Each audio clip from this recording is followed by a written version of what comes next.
Na sequência, nós temos o pensamento moderno, aqui inaugurado pelo Kant. O Kant ele foi um filósofo que começou a produzir relativamente tarde, né, já depois dos seus 60 anos, mas ele talvez seja, junto com Aristóteles, o maior nome, né, do pensamento moral. O Kant, ele, nessa obra que está ilustrada aqui no slide, Crítica da Razão Prática, e no Fundamentação da Metafísica dos Costumes, ele consegue fazer uma conceitualização de moral a partir de um dilema muito grande, que era a mentira. Ou seja, se a mentira se tornar sistemática, ou seja, se as pessoas começarem a mentir ao invés de falar a verdade, mentir sempre, então a verdade deixará de existir. Então isso, obviamente, deve ser vedado completamente. Então ele estabeleceu dois tipos de imperativos, ou seja, dois tipos de regras as quais ele poderia estabelecer uma moral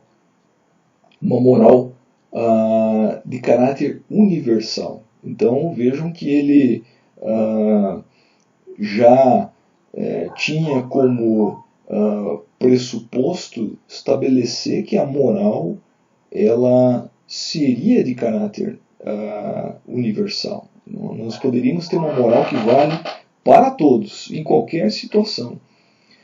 Então, com isso, ele estabeleceu primeiro um imperativo chamado hipotético.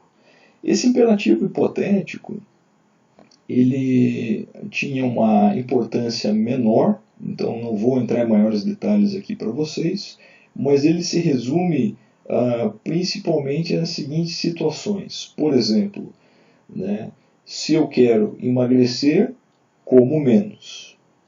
Se eu quero ficar mais inteligente, eu estudo. E assim por diante. Então, se você quer algo, faça algo na direção em que você atinja aquele objetivo. Então, esse é um imperativo hipotético, né, que tem uma importância menor. Agora, o que tem o objetivo universal é o imperativo categórico. E ele se caracteriza como sendo uma decisão moral a qual o indivíduo deve agir de tal forma que sua ação se transforme em lei universal, né? Então está aqui indicado para vocês. Haja de tal forma que a sua ação se transforme em lei universal.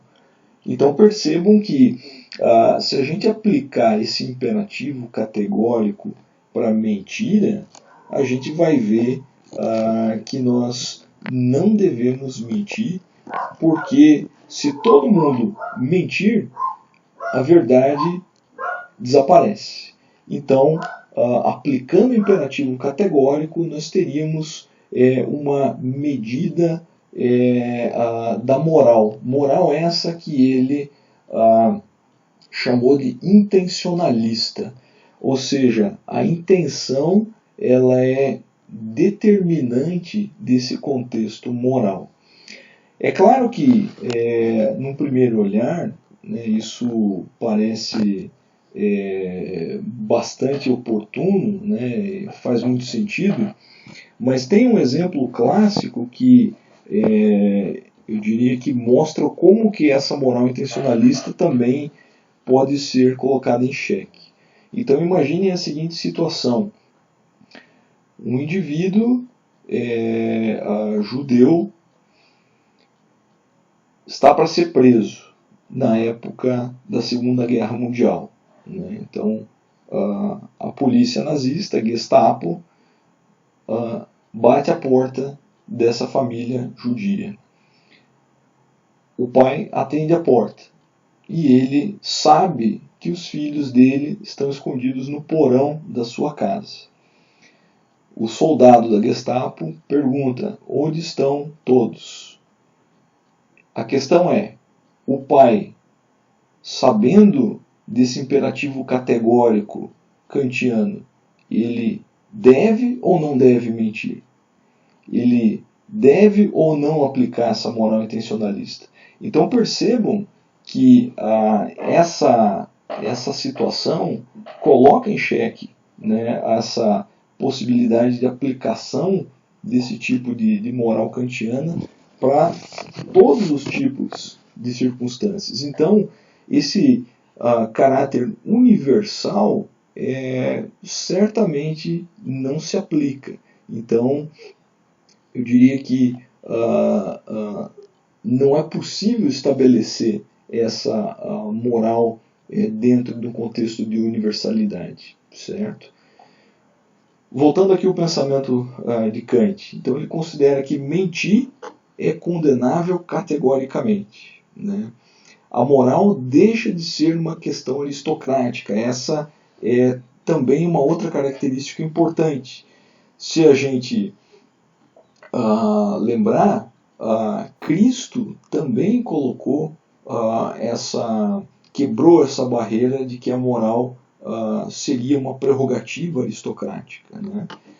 E para Kant, a boa vontade pode igualar a todos. E boa vontade é um outro conceito que ele também estabelece como sendo uma condição em que ela é definidora da moral. Então, se nós agimos por boa vontade, nós agimos certo. Então, nós agimos moralmente.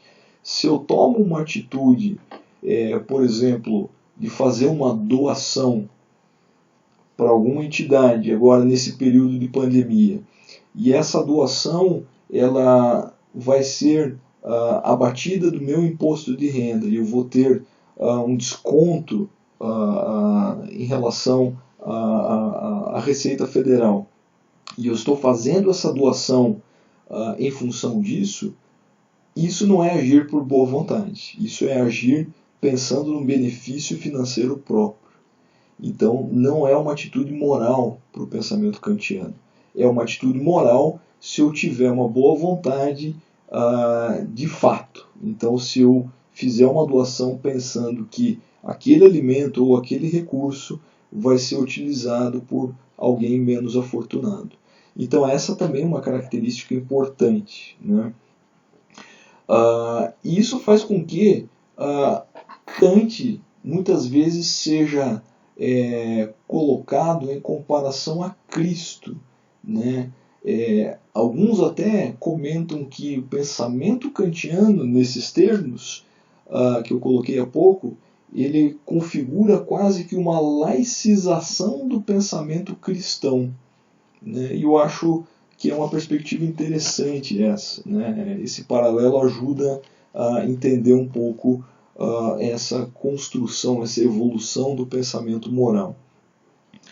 E o mundo moderno, então, começa a valorizar esse esforço individual, né?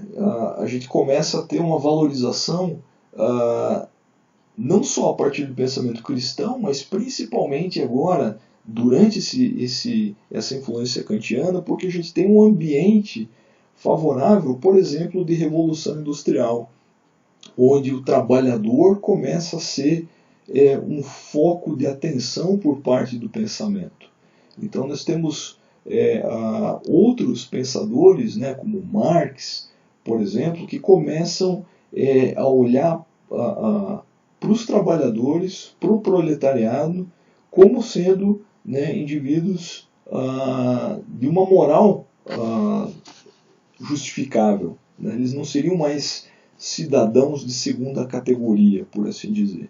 Então, o esforço, né, o trabalho, funcionaria como um grande nivelador, né, diferentemente do que o pensamento clássico grego, que corrobora, fortalece a aristocracia e, portanto, repele qualquer tipo de igualdade nesse sentido. Aqui não. A gente tem, em tese, qualquer indivíduo podendo atingir um status moral elevado em função do seu empenho, do seu trabalho, do seu esforço. Né? É claro que tem uma série de outras variáveis, né, econômicas, sociais, que tornam isso muito mais difícil, né? Mas o pensamento ele já estava em transformação nesse sentido. Um outro pensador posterior a Kant e que confrontou muito, né, esse pensamento moral intencionalista foi o Nietzsche. O Nietzsche ele tem dentro da obra dele, essa daqui que é a Genealogia da Moral, em que ele estabelece uma série de conceitos, por exemplo, o conceito de niilismo. Então, essas chaves aqui conceituais são importantes para o entendimento desse pensamento nietzschiano. Assim como eu destaquei as outras chaves no entendimento dos outros filósofos. Então, o nihilista, para o Nietzsche, o nihilista clássico é o cristão, né? Um indivíduo que acredita em transcendências, ou seja, que tem esse dogmatismo entranhado no seu pensamento.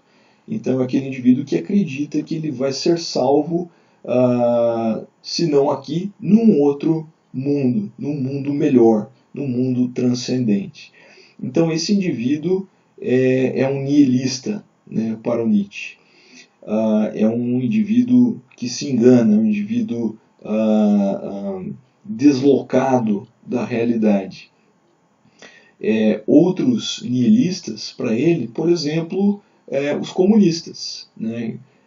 Quem acredita, né, num Eldorado social, para Nietzsche também é um nihilista, né? Haja vista que são utopias absolutamente irreais. Então esse é o pensamento que ele estabelece. E a moral para ele é uma questão de poder. E vejam que é um pensamento também muito interessante, que tem uma razão de ser facilmente observada, né? Então ele coloca que para que nós tenhamos condições de estabelecer uma condição moral, nós temos que observar quais forças que regem as nossas vidas, né? Então nós somos regidos por forças, assim ditas por ele, forças ativas e forças reativas. As forças ativas, elas estão associadas com uma vontade de potência. O que a gente pode caracterizar como sendo vontade de potência dentro de uma força ativa, né? O exemplo clássico que ele coloca é um artista. Então a arte, quando colocada para fora, quando externalizada, quando materializada, ela só é feita em função dessa potência, dessa vontade de potência que o artista possui e que é única, né? Então essa é uma força ativa típica descrita pelo Nietzsche. E o que seria uma força reativa? A força reativa necessariamente ela se contrapõe, ela obstrui uma força ativa. Por exemplo, imagine um pintor agora, só que esse pintor, diferentemente do primeiro exemplo, ele só reproduz quadros. Ele não tem uma vontade de potência que garante a ele originalidade. Ele só reproduz, né? Ele pega ali qualquer tipo de imagem e reproduz, mesmo que a perfeição, mas reproduz em série, como uma copiadora. Esse é o indivíduo dotado de forças reativas, né? Então, do ponto de vista moral, esse estabelecimento de equilíbrio de forças faz com que a moral ela seja definida muito mais por forças reativas do que por forças ativas. Mas como assim, professor? Como assim? É que vejam, quem é dotado de forças ativas, para Nietzsche, dificilmente faz aliança, porque ele é um indivíduo que tem autonomia, né? Ele não precisa de outros para conseguir concretizar aquilo que ele quer. Ao passo que os indivíduos reativos, eles precisam fazer alianças, eles precisam fazer estratégias conjuntas, coletivas, eles precisam, por exemplo, criar estatutos, criar sindicatos, criar colegiados, ou seja, a política e a democracia, para Nietzsche, são produtos de forças reativas. E quem faz as regras morais dentro de uma sociedade, obviamente, são essas pessoas que estão em maior número. Então, aqueles que são movidos por forças ativas acabam sempre sendo alvo dessas manifestações coletivas dos indivíduos reativos. Então, a moral acaba sendo justamente essa deliberação dos reativos e sendo um jogo de forças entre indivíduos com essas características. Da mesma forma, a metodologia científica, por Nietzsche, também é considerado um traço de reatividade pasteurizante. Então, a metodologia científica, ali tão celebrada, né, na época do cientificismo, do Descartes, e até hoje é fundamental na ciência, para o Nietzsche ela é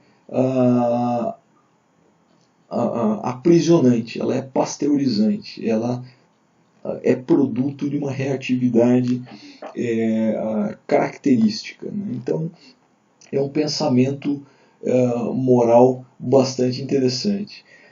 Se vocês perguntarem agora, mas quem que está certo dentro desse contexto todo, né? Eu falei até agora de várias correntes de pensamento, claro que muito brevemente, mas quem que está certo? Se vocês fizeram essa pergunta ou pensaram isso, saibam que provavelmente vocês pensaram certo e pensaram errado.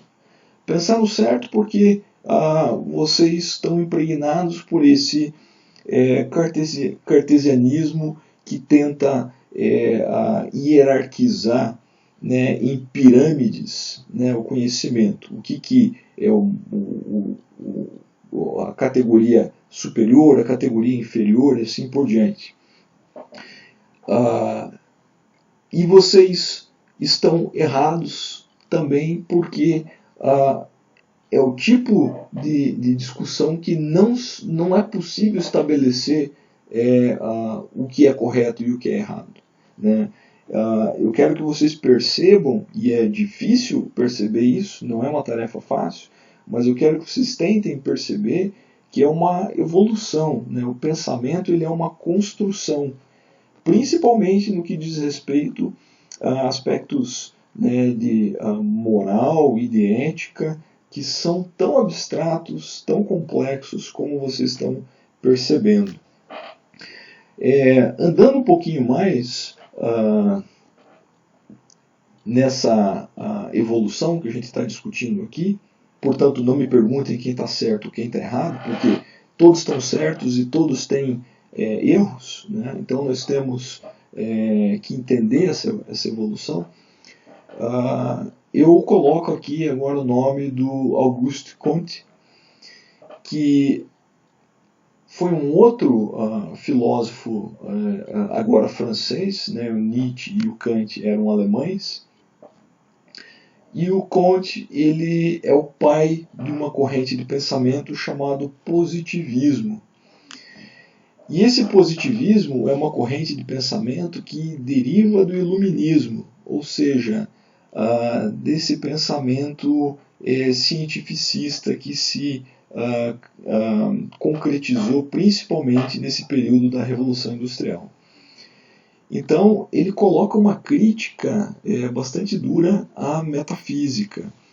E a metafísica, então, aqui entendam como aquilo que está além da explicação da física, né? Ou seja, aquilo que foge a uma materialidade. Então, se foge a uma materialidade, ele é alvo de crítica do Comte. Logo, a ciência, ela é o eixo do conhecimento, e inicia a divisão entre ciências naturais e ciências humanas, tal como nós conhecemos atualmente, né? O próprio método científico para estudar a sociedade foi criado pelo Comte, e isso faz com que ele seja considerado um dos pais fundadores da sociologia. Então vejam, a moral positivista, ela indica que a natureza se sobrepõe às ações humanas. Então vejam que ela parece que conflita um pouco com os pensamentos anteriores, né, que estavam voltados mais para esse giro antropocêntrico ali renascentista, né, onde a gente sai da esfera do cosmos e olhamos agora para a ciência e para o homem. E o positivismo ele tenta dar uma quebrada aparente nessa perspectiva, só que percebam que isso é relativo, porque ao centrar as atenções na natureza como sendo o foco de estudo, ele coloca que as ciências propriamente físicas e naturais são as ciências que importam. Ou seja, as ações humanas sobre a natureza não são tão relevantes. O que é relevante é estudar a natureza. Então essa é uma percepção clara do positivismo, né? Ele é um pensamento interessante, né, do ponto de vista de um processo biológico, porém ele é errático quando olhamos para uma sociedade, né? Então vejam que pensar só na natureza, só nessas condições não humanas, faz com que a gente deixe de pensar num contexto mais humano, de inter-relações humanas, ou mais holístico propriamente, mais amplo, deixa de lado, certo? Então é uma corrente de pensamento que, de certa forma, fomenta até um pouco esse liberalismo social que nós temos tanto em voga atualmente. E vejam vocês, eu coloquei a bandeira do Brasil aqui do lado, o lema da nossa bandeira, ordem e progresso, é um lema positivista, né? Então, a ordem e progresso, né, estão associados diretamente ao positivismo, que é uma corrente de pensamento que olha para frente, olha sempre para a próxima etapa, por isso que ela é uma continuidade, né?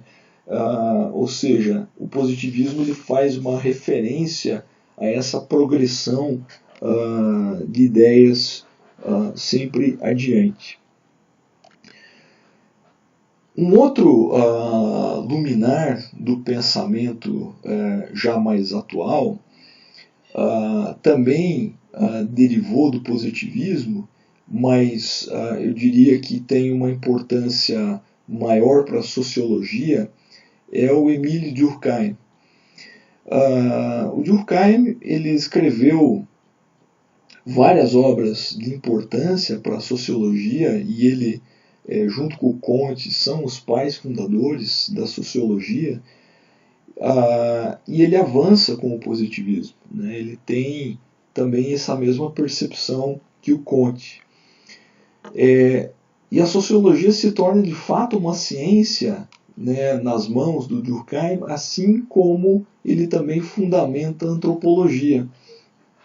Nesse livro aqui, O Suicídio, ele usa brilhantemente, né, um método, né, científico de avaliação de casos de suicídio em vários países da Europa, e estuda estatisticamente, inclusive, uma série de fatores influenciadores. E ele propõe que, dentre os vários fatores, como a religião, como aspectos econômicos, militares, se o indivíduo é ou não militar, se o indivíduo tem ou não instrução formal, acadêmica, dentre todos esses fatores, o preponderante é o fator social, né? Então, ele inclusive consegue categorizar alguns tipos de suicídios. Um deles, que me chama bastante atenção, é o suicídio altruísta, em que ele coloca que o ambiente social, né, o meio social, impele o indivíduo a ele cometer o suicídio, porque, do contrário, né, ele seria um indivíduo amoral. Ele perderia todo o seu status moral se ele não se suicidasse.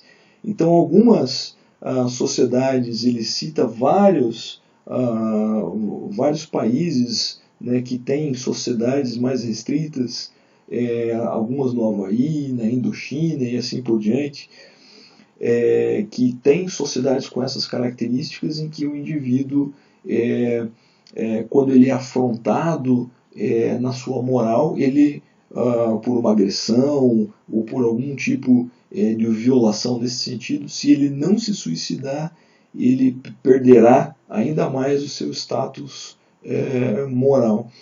Então, essa condição social ao qual o Durkheim levanta acaba divergindo bastante da visão do Comte, né, que era mais voltado para esse olhar naturalista. Portanto, o Durkheim defende que a sociologia deve estudar os fenômenos atribuídos à sociedade em geral, em vez de se limitar às ações específicas dos indivíduos. Então, antes vem o coletivo, depois vem o indivíduo. E a moral ela está associada principalmente a esse contexto social. Então percebam que essa construção ela chega agora numa proposta moral atual, né? Então nós temos uma proposta moral que já se construiu no século XX e que é a que nós temos vigente no nosso século XXI, onde essas pretensões de universalidade moral, que por exemplo Kant tinha, elas vão por água abaixo. Então não há mais pretensões de universalidade nesse sentido, né? O que a gente percebe agora é um olhar mais atento para as condutas. Ou seja, as condutas elas não valem por elas mesmas. Então a gente não tem mais um valor associado só com esse pensamento grego. As condutas elas não valem mais por seus efeitos, né? Então o consequencialismo ele também não impera mais, e as condutas não valem mais por suas intenções, né? O intencionalismo kantiano também não é mais a forma de se avaliar a conduta moral. Então o que nós temos atualmente dentro desse nosso contexto de moral moderna é o que os americanos chamam de contratualismo moral e os franceses chamam de ética nas relações, né? Então, o que esse contratualismo moral ou ética nas relações nos diz? Ele está associado, né, a um conceito de relações subjetivas, interpessoais e concretas. Então a moral agora ela é contratualista. Olha só que diferença em relação ao que nós tínhamos anteriormente. Portanto, ela é válida para aquela relação específica. A partir desse momento, né, em que a gente tem esse conceito de moral contratualista, é possível entender a ética tal como nós enxergamos atualmente, como sendo um acordo, né, eu comentei isso no começo da aula, como sendo um acordo entre partes de uma mesma condição social, né? Então, se nós temos, por exemplo, um grupo de pesquisadores de uma universidade, eles podem coletivamente discutir e deliberar sobre um contrato moral, né, ao qual nós podemos chamar ali de um código de ética, de condutas morais, e fazer valer essas regras acordadas entre eles para aquele contexto, mas que não necessariamente serão as mesmas regras para um outro contexto, para uma outra instituição ou para uma outra unidade da mesma instituição, por exemplo. Então nós temos agora a figura de que esses códigos de ética que nós tanto conhecemos, por exemplo, código de ética médica, de ética da OAB, ética profissional, vilões e mocinhos, tudo isso precisa ser entendido agora dentro do contexto de contrato, de contratualismo entre partes de uma mesma entidade, em que não necessariamente eles são transmutáveis entre diferentes grupos, entre diferentes instituições. E a gente precisa, obviamente, desmontar um pouco essa figura de bons versus maus, porque um código de ética, ele não necessariamente é só um código de aspectos morais.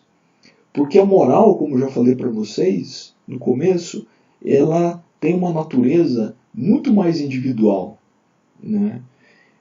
Então a gente precisa quebrar um pouco esse bons versus maus, diabinho versus anjinhos, dentro de uma percepção ética, né? O que é ético para você? O que você considera uma quebra de uma conduta ética, né? Essa abstração de entendimento, ela está posta nesses conceitos, mas a gente precisa aplicar essa percepção dentro de uma esfera concreta, para que ela faça sentido. Porque do contrário, a gente só vai usar a palavra ética, aquela pessoa, aquele pesquisador não é ético, para dizer que ele está errado, ou que ele não compactua com um valor moral que você apresenta. Então a gente precisa ter um entendimento além desse pensamento comum. Então, os códigos de ética eles possuem um papel normatizador de condutas para aquele campo social em questão, portanto, construído por seus participantes, e essa é uma condição sine qua non. A ética na ciência, então, ela deve observar uma série de questões, mas principalmente considerar os ambientes sociais de realização da ciência. Então, vejam que isso aqui está colocado dessa forma porque nós temos toda uma construção que nos aponta que esse meio social ele é o ideal para se discutir uma questão ética em específica. Então, com isso, a gente pode colocar uma série de questões mais práticas para que vocês consigam exercitar o pensamento de vocês em função dessas condutas que estão colocadas aqui na sequência. Por exemplo, como são as condutas dentro do contexto de ética na ciência num laboratório de pesquisa? Pense no laboratório em que vocês trabalham. Como se dão as condutas nesse laboratório onde você trabalha? Será que essas condutas elas têm uma observância moral com os seus valores que você apresenta? Vejam que, como os valores são complexos, as escolhas também são igualmente complexas. Então a gente precisa definir quais são os valores daquele laboratório, para que, dentro desse acordo, eticamente as pessoas possam agir em observância a esse acordo, a esse contrato. Como que se dão então as relações de condutas em reuniões de grupos, né, grupos de pesquisa? As condutas em congressos. Será que quando vocês estão num congresso, vocês, por exemplo, tiram fotos de slides de pesquisadores que estão às vezes apresentando dados ainda não publicados? Vocês vão tirar essas fotos e talvez vão postar a foto de um resultado numa rede social. Será que isso compactuaria com o valor moral daquele pesquisador ou daquele grupo a que ele pertence? Né? Então façam essa reflexão. Como são as condutas de autoria e coautoria dos trabalhos do grupo que vocês participam? Quais são os critérios? Quais são os valores? Quem trabalhou mais? Quem pôs mais a mão na massa na bancada? Foi quem teve a ideia do experimento? Foi quem analisou os dados? Foi quem escreveu o artigo? Quais são as ordens de prioridade? Vejam que muitas vezes nós não pensamos ou não temos um acordo coletivo em relação a essas considerações. E isso cabe perfeitamente dentro do contexto de conduta ética, acordado e discutido em um determinado grupo de pesquisa. Como são as condutas em relação ao gasto de tempo? Né? Aquela pessoa que não respeita, não observa os prazos, os horários, né? Quanto que o fator tempo é um valor para o grupo em que vocês participam?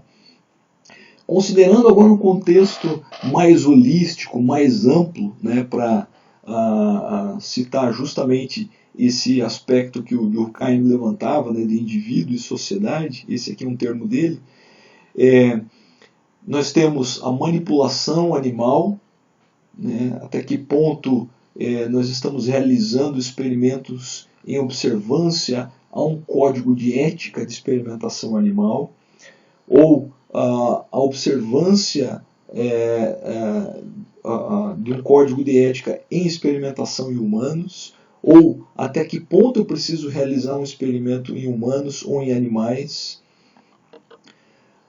Outro aspecto importante que diz respeito à ética na ciência e que eu também convido vocês à reflexão, diz respeito a um tópico onde nós temos uma profusão bastante grande de artigos na literatura que falam sobre a fabricação de dados e a reprodutibilidade, o como essas mazelas comprometem a ciência, comprometem a confiabilidade de determinadas áreas, de determinados grupos, de determinadas revistas.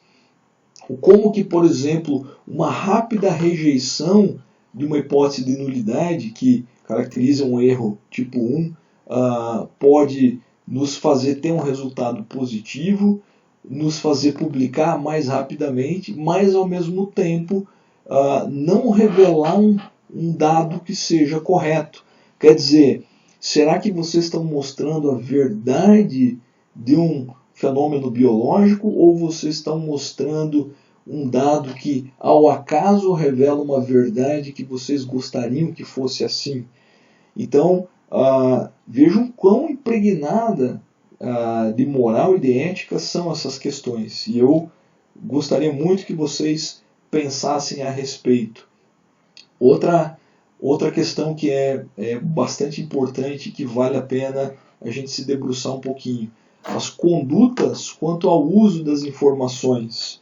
Então nós temos dois valores aqui que se contrapõem, né? O sigilo e a publicidade. Então nós temos que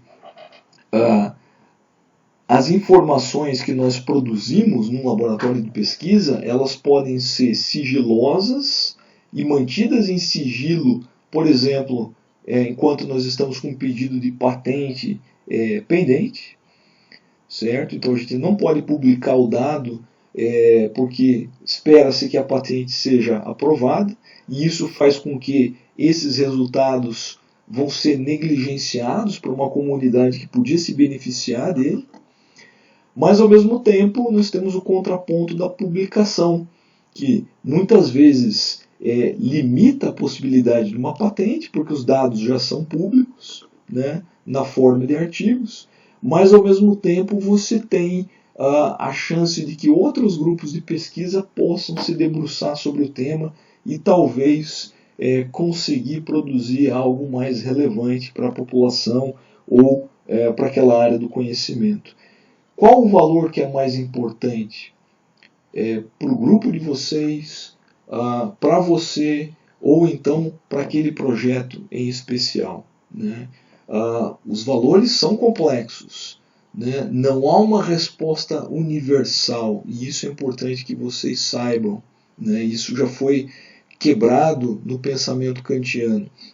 Então a gente precisa enxergar quais são os pesos de cada valor, porque eles não são absolutos, e tomar as nossas decisões.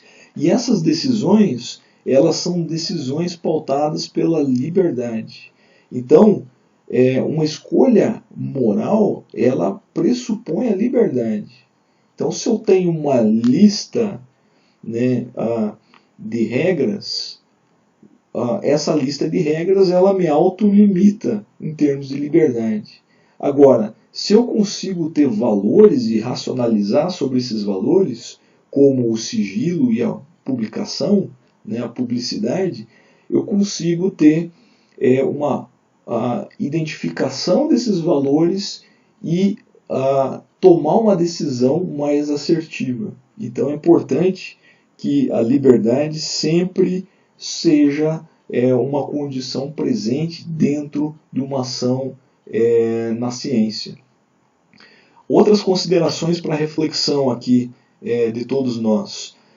Há uma série de revistas chamadas, né, Open Access, né, quer dizer, que permitem que qualquer pessoa possa acessar em qualquer lugar do mundo, basta ter acesso à internet, acessar aquele artigo, baixar o PDF e ler os dados livremente, mas são revistas que os autores têm que pagar quantias muito altas, né? Não é barato publicar nessas revistas.